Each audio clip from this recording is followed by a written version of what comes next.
ये है काशी, दुनिया का सबसे पुराना लिविंग सिटी। लेकिन आप इसके बारे में जो जानते हैं वो सिर्फ आधी सच्चाई है। आज मैं उन सीक्रेट्स में उतर रहा हूं जो शायद ही किसी ने सुने हो। काशी की भीड़भाड़ वाली गलियों के नीचे छिपी हुई पुरानी सुरंगें जमीन के अंदर से अपना रास्ता बनाती हैं।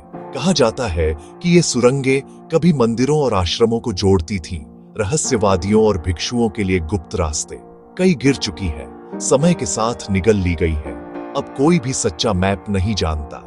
वाराणसी में एक मंत्र है, इतना सीक्रेट कि सिर्फ कुछ ही रेयर साधु इसे जानते हैं। वे इसे त्रिशंडी महामंत्र कहते हैं। इसे दिन के 3 पवित्र समय पर ही फुसफुसाया जाता है और कभी भी पब्लिक में जोर से नहीं बोला जाता।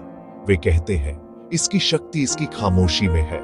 लेकिन वाराणसी सिर्फ मौत के बारे में नहीं है, ये लिविंग लिबरेशन, जीवन मुक्ति के बारे में है। यहाँ कुछ साधु एक साधना का अभ्यास करते हैं जो जिंदा रहते हुए मौत की जंजीरों को तोड़ने के बारे में है। यह रास्ता बहुत सख्ती से गार्ड किया जाता है और पीढ़ियों से सिर्फ चुने हुए कुछ लोगों को ही दिया जाता है। पिशनहारी की मड़िया का रहस्य भी है। यह एक ऐसी महिला का स्मारक है जिसने अपनी पूरी जिंदगी चुपचाप अनाज पीसा और अपनी कमाई का हर सिक्का दान कर दिया।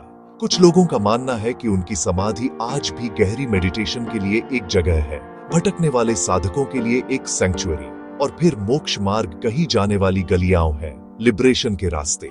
मणिकर्णिका और ललिता घाट के पीछे भिक्षु अपने आखिरी दिन बिताते थे।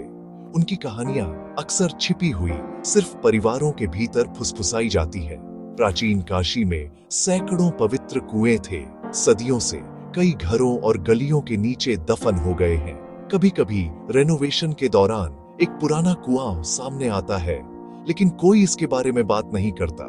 वाराणसी सिर्फ एक शहर नहीं है, ये रहस्यों की एक जीती जागती किताब है।